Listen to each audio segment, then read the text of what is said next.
অনেক ফ্যামিলিতে দেখবেন যে হাজব্যান্ড যখন বাইরে যাচ্ছে তখন ওয়াইফ একটা ঝগড়ার উপলক্ষ তৈরি করছে, আবার হাজব্যান্ড যখন বাইরে থেকে ফিরলেন তখন ওয়াইফের মনে যত অভিযোগ সেগুলো সামনে প্রকাশ করে আরেকটা ঝগড়ার আবহ তৈরি করছে।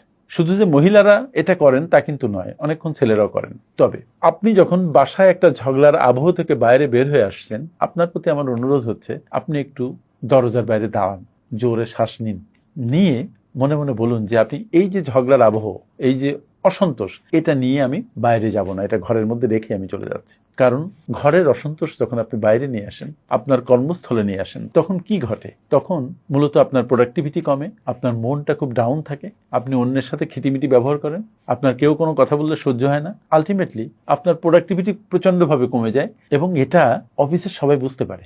সুতরাং চেষ্টা করুন ঝগড়াকে ঘরের মধ্যে আবদ্ধ করে রাখতে অথবা হাওয়ায় মিলিয়ে দিতে। আরেকটা কাজ করতে পারেন, ভেতরে হজম করে ফেলতে, তাহলে আপনি প্রোডাক্টিভ থাকতে পারবেন। এখানে সবচেয়ে বড় কথা হচ্ছে আপনি আপনার নিজের ইমোশনকে কন্ট্রোল করতে শিখবেন, আপনার মনকে কন্ট্রোল করতে শিখবেন, তাহলে এই ছোটখাটো ঝগড়াঝাটি আপনাকে আক্রান্ত করতে পারবে না। Thank you.